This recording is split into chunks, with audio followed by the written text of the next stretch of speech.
Our reading today comes from a poem called When I Am Among the Trees by Mary Oliver from her poetry book Thirst, published in 2006. When I am among the trees, especially the willows and the honey locust, especially the beech, the oaks, and the pines, they give off such hints of gladness, I would almost say that they save me, and daily. I am so distant from the hope of myself, in which I have goodness and discernment, and never hurry through the world, but walk slowly and bow often. Around me the trees stir in their leaves and call out, "Stay a while." The light flows from their branches. And they call again, "It's simple," they say, "and you too have come into the world to do this, to go easy, to be filled with light, and to shine."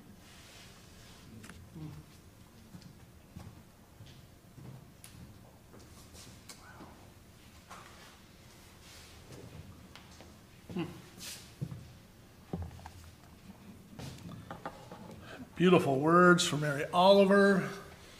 Beautiful music from the Neverly Brothers. Never again. Oh, I don't know about that. I'm thinking once every other week. Come on, Neverly Brothers. You got some content to start working on, I think. That was great. And who doesn't love John Prine? I mean, honestly. Oh, what a loss.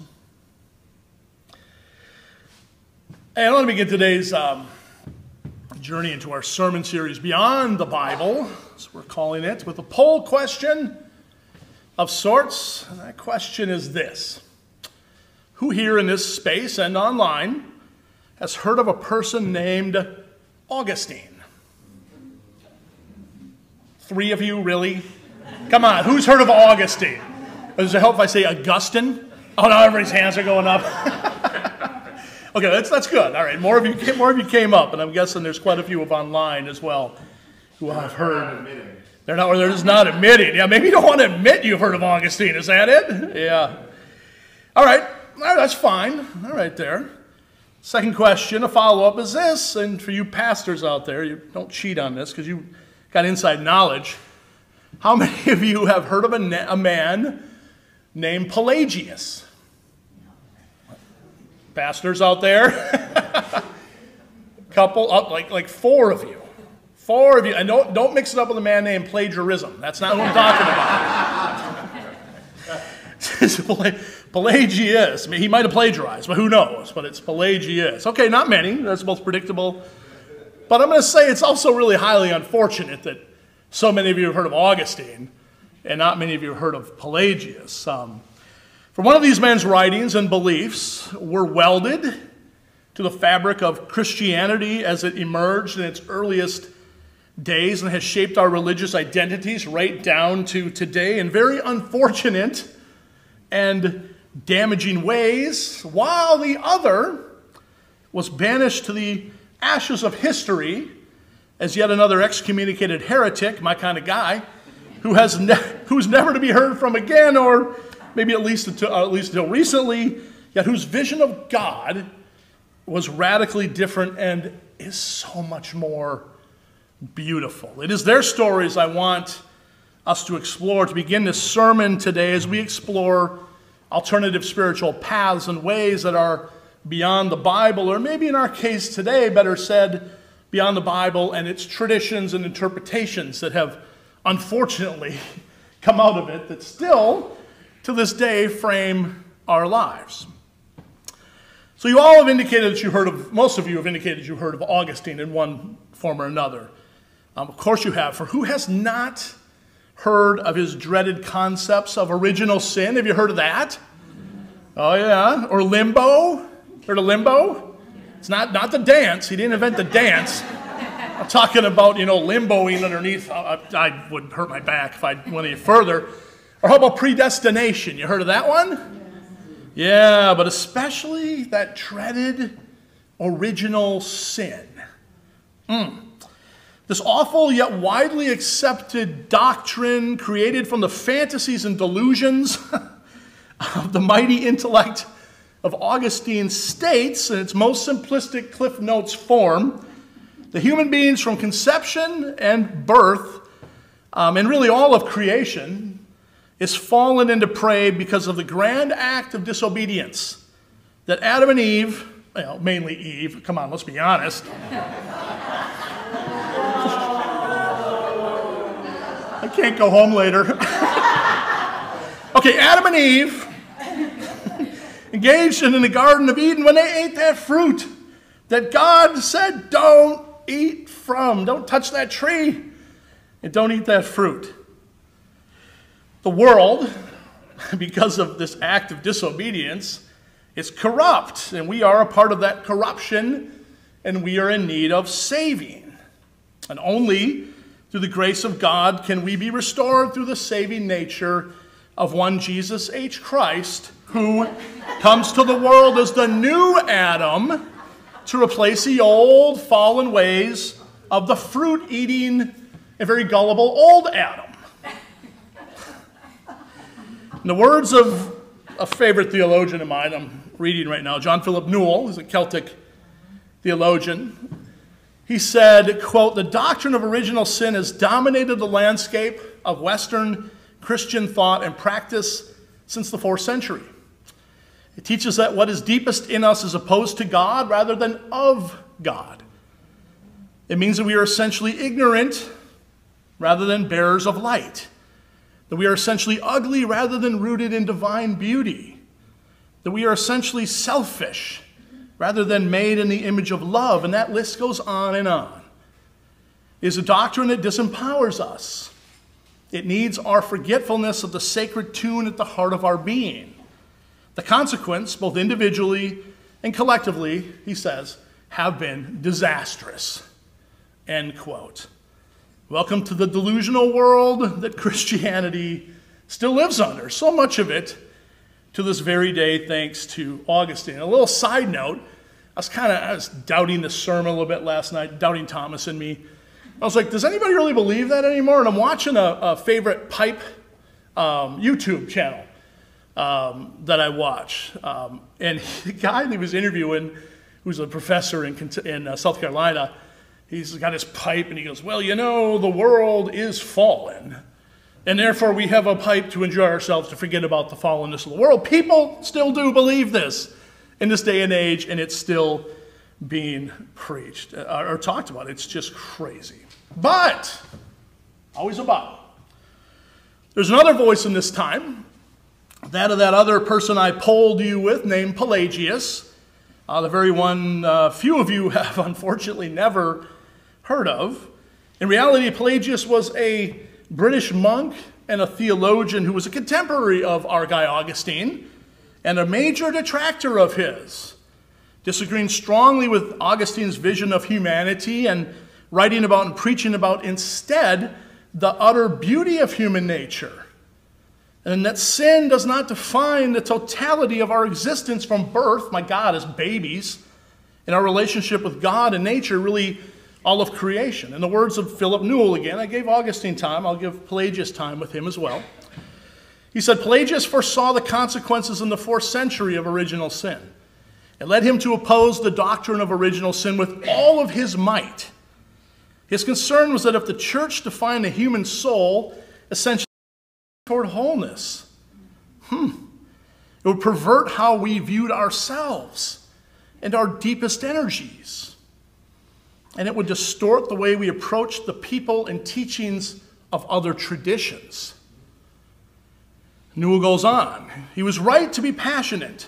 Original sin as a doctrine has wreaked untold havoc in the lives and relationships of countless men and women in the Western world, including the self-perceptions of generation after generation of children. And it continues to undermine the way we relate or choose not to relate to the people and wisdom of other cultures and communities. End quote. This is a very different religious worldview, right, than what the other guy, the former guy, was teaching.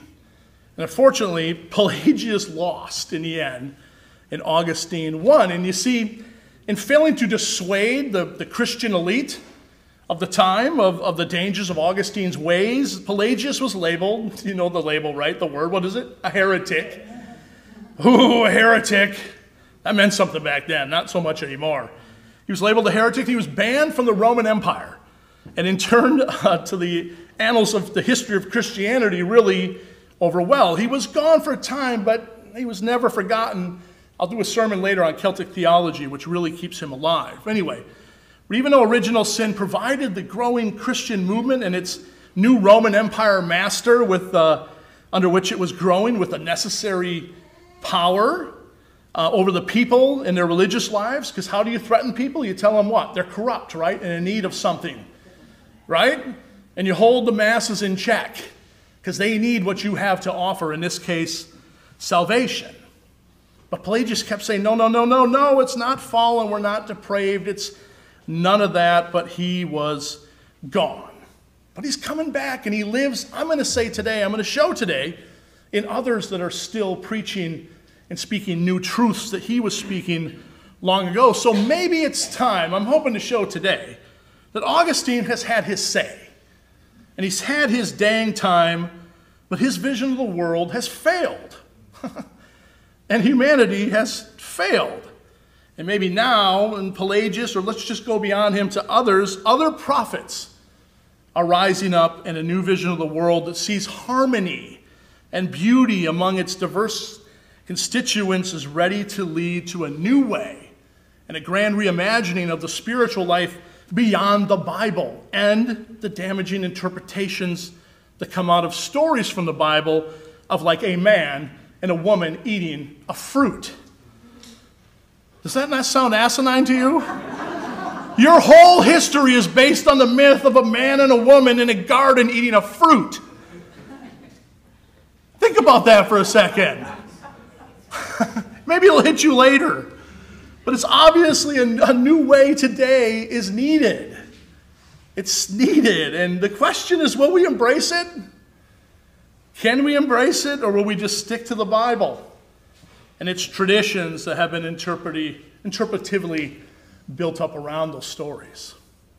I've been thinking a lot about that very question in recent months and leading up to this sermon series. I keep asking questions like, will we embrace, can we embrace something spiritually new in this day and age and save this thing we call the church, its theology and its way in the world? As quickly as I ask that, I wonder to myself, because I don't dare say this out loud, although I'm about to, is this thing called the church even worth saving? Is it worth the energy anymore to even save this thing? Is the church worthy of the very salvation that has pounded into people's heads that they need? Is it savable?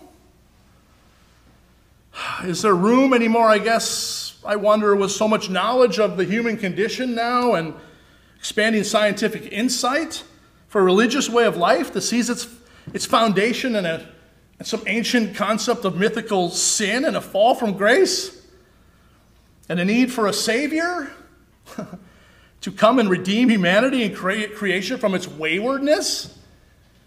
Are we still here? Is there room anymore in a realistic global sense? And this was the impetus for this entire sermon series, for religions that are divided into different gods and different eschatological or final destiny visions for our souls, with different visions of who is in and who is out, generally conceived of very particularly and tribally located social locations. Is this meaningful anymore? They're all staring at me like, I don't know. I don't know. Is it helpful anymore? I'll answer no to all of those. The Western religions of the world, especially Christianity, having its own special say here, have given us so much of what Augustine gave us. So much division, so much disunity and lack of harmony and blindness to goodness in the world, and especially in the diversity and wonder of creation, so much judgment. The time has perhaps come to ask some honest and hard questions about it, like, for one, is it just meaningful anymore? Is it time to turn the page? And you've heard me say it. Oh, here he goes. I know. Here goes Mike again. And you'd be right. But these questions are nothing new. They're nothing new. I'm not the only one asking these questions either. But the multitudes that have fled the pews, or the pew, no pun intended, I don't know if you caught that, have also been asking these questions. And you know how they've been answering them? With their feet. With their feet as they flee out those doors, as they flee from those pews, and as they never look back. Their answer is, oh, heck no. This isn't meaningful anymore. And I'm not going to waste my time with it. That's not even commenting on the younger generations, right? They're gone. They're gone. They're nuns now. Not N-U-N-S, N-O-N-E-S. I mean, it could be nuns, N-U-N-S. I don't know. I wouldn't make a very good nun. I don't know, maybe I would, but I don't know. But I'd probably make a pretty good N-O-N-E. That's a common refrain these days, as we all know. They're gone. And it's nothing new. John Philip Newell, again, tells the story in this wonderful book that the Thursday night group, theology group, is reading. It's called The Rebirthing of God. I know I give you a book every week, like homework. Dissident Daughter last week, but this week is The Rebirthing of God. It's a beautiful book. But he tells the story of Carl Jung, the great psychoanalyst, and who, when he was a boy in Switzerland, kept having this dream, this recurring dream of walking past the great Basel Cathedral with on his way to school and looking up and admiring its shiny new spire. Apparently had a shiny new spire, you know. But as Jung shared later in his life, he said that image, this certain image kept creeping up on him from his unconscious. And of course, Jung would frame it that way, wouldn't he? They kept coming up over and over again. And I'll quote John Philip Newell so you don't think I'm making this up. Maybe he's making it up, but I don't think so. But I'm quoting him. So he wrote that Jung, years later, allowed himself to name what he was seeing. He saw that above the spire of the cathedral was the throne of God, just hovering up there. Throne of God, coming down on that spire. And it was descending and descending from the throne, and this is the quote from Jung. I'm not making this up. John's not making this up. Descending from the throne was an enormous turd that smashed into the spire, and the walls of the cathedral crumbled. Thank you, Rod, for that. It's quite an image, isn't it? Are you all playing with that one right now in your head? You folks online, you got that going on there? An enormous turd smashed into the spire, and the walls of the cathedral came a-tumbling down. Newell goes on to interpret that for us today in a really meaningful way. He said, quote, we are living in the midst of the, okay, maybe not a great way, we are living in the midst of the great turd falling. In fact, it has already hit the spire, and the walls of Western Christianity are collapsing. In many parts of the West, that collapse can only be described as seismic.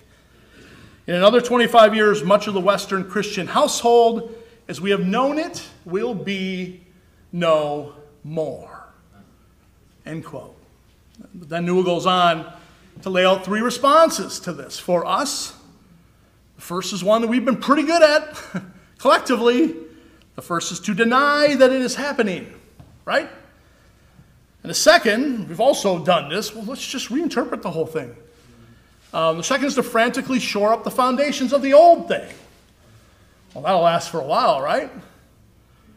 But the third, he says, is to ask what is trying to be born that requires a radical reorientation of our vision. What is this new thing that is trying to emerge from deep within us and deep within the collective soul of Christianity? End quote. He wrote that in 2012. So I'm not going to take my shoes off, but I think that's what, 10 years? Yeah, 10 years ago he wrote that, right? So we're 15 years out now from his prediction. And a pandemic that sped the whole thing up. So this is as relevant a question, I think, as we're ever going to ask ourselves this day. Is it meaningful anymore? Is it meaningful anymore? And beyond that, so what is waiting to emerge? What is this new thing, as Newell asked, that is waiting to emerge? What is waiting to break in and to fire up our spiritual imaginations and take them to new heights? I guess my question is, and I think his as well, what have we been missing when we've spent so much of our spiritual lives and our religious lives blinded by dogmas and beholden to creeds and beliefs and worries and judgment and fear and right versus wrong thoughts and beliefs? What has been right in front of our noses, just waiting for us to stop, Gesundheit, to pause, and to take heed of its holiness and its divinity and just pay attention to it? What's screaming at us? Well, how about the world, right? And all its grandeur. There's one thing. That's what. Well, we've been studying the scriptures and for the word of God and ancient books and systems of belief and religions. Well, the holy has been exploding all around us in so many ways, and scriptures are being written every single millisecond around us that it's just amazing to behold. Though we have ever seldom been invited as part of our spiritual lives to pay attention to those things as part of your spiritual life.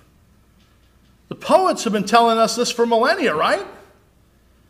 For a long time. I mean, look around, pay attention. They've been screaming at us, writing things down, speaking to us, screaming at us. Take Gerard Manley Hopkins, for example. You all heard of him? The world is charged with the grandeur of God. It will flame out like shining from shook foil. It gathers to a greatness like the ooze of oil. But he goes on, it crushed. Why do men then now not wreck his rod? I'm going to read in his perfect Old English. Generations have trod, and all is seared with trade, bleared, smeared with toil, and wears man's smudge and shares man's smell. The soil is bare now, nor can foot feel being shod. And for all this, nature is never spent. Nature's never spent. There lives the dearest freshness deep down things, and though the last lights off the black west went, all morning at the brown brink eastward springs, because the Holy Ghost, oh, I love that, over the bent world broods with warm breast and with bright wings. Isn't that gorgeous? Open your eyes. Isn't that what he's saying? Open your eyes. Holiness abounds around you. It shines forth. Just look for it. Maybe stop burying our noses in books. How about these words from William Blake? To see a world in a grain of sand and a heaven in a wildflower. Hold infinity in the palm of your hand and eternity in an hour. Beautiful words. Hold out your hand. Hold your palm out. Go ahead. You can do it. Hold your palm out. Hold infinity in the palm of your hand. How does that feel? Right there. The miraculous right there for you to see. But you got to take notice, they're telling us. These are the modern day Pelagiuses. Blake is telling us that even the most seemingly simple of things in creation they contain eternal truths of such beauty. Even in the ordinary, there is something so mystical, so transcendent and seemingly miraculous just happening. And if we just take the time to open ourselves to it and put the old stuff away and open our eyes, our Western religious traditions have not encouraged that in us very well at all. So it takes the poets and their scriptures to open those to remind us. beyond the Bible, right? Beyond the Bible. That is where I really wanted to go today. Our scripture from Mary Oliver. Who here loves Mary Oliver? Everybody loves Mary Oliver. And the many other poems, the one that we heard from Wendy, and the many other poems she wrote over her life can speak deep and within us and answer that question of what is waiting to emerge in the spiritual sense. And it's that sense of awe and wonder that she brings to even, my God, the simplest and the most ordinary of moments. Now, I don't know about you, and I'm going to say something heretical here. Not that I haven't already. But I'd trade Matthew, Mark, Luke, and John any day for a Mary Oliver when it comes to my spiritual imagination. Ho, ho, ho! Settle down, folks. Her images are so full of just common, everyday experiences that we all have, yet they're laden with the kind of just this wonder that ground us and what can only be described as holy and bathed in it. She opens, in other words, the spiritual dimensions of everyday, ordinary life and takes those moments to new heights in terms of interconnection, something Augustine forgot all about, and unity, and especially harmony. She's really a poet of harmony. She writes as a prophet to people like us seeking to maybe move beyond the confines of an Augustinian past where creation is fallen and it's corrupt, and instead into one that is a miracle to behold and laden with divine rapture. From the trees that we heard, Wendy read and invite her to slow down and to stay. How many of you have ever done that? Who just stands among the trees? Have you done that? They ever invite you just to slow down, to stay a while, to go easy, and to be filled with light, and then to shine? Or how about she shares a poem where grasshoppers are enjoying sugar with her on a summer's day? Who notices that? She found the most incredible holiness in those moments. Or about the wild geese. You've all heard wild geese, right? High in the clean blue air, heading home again. Her words invite us into a timeless sense of heightened transcendence, even amidst the seemingly most ordinary of times. And I don't know about you, but I find myself more spiritually alive when I read or hear her words than I'll ever find when I open up the Bible. I want to share two poems before I wrap up this long-winded sermon with you, because I can't get enough of her. And these kind of speak to the essence of her looking deeply into the most simple of times and seeing the fullness of the God experience in something just so simply ordinary. First one's called Little Summer Poem Touching the Subject of Faith. You ever heard that one? Little Summer Poem Touching the Subject of Faith. She definitely wasn't a Christian. Every summer I listen and look under the sun's brass and even into the moonlight, but I can't hear anything. I can't see anything. Not the pale roots digging down, nor the green stalks muscling up, nor the leaves deepening their damp pleats, nor the tassels making, nor the shucks, nor the cobs, and still, every day, the leafy fields grow taller and thicker. Green gowns lofting up in the night, showered with silk. And so every summer, I fail as a witness, seeing nothing. I am deaf, too, to the tick of the leaves, the tapping of downwardness from the banyan feet, all of it happening beyond any seeable proof or hearable hum. And therefore, let the immeasurable come. Let the unknowable touch the buckle of my spine. Let the wind turn in the trees and the mystery hidden in the dirt swing through the air. How could I look at anything in this world and tremble and grip my hands over my heart? What should I fear?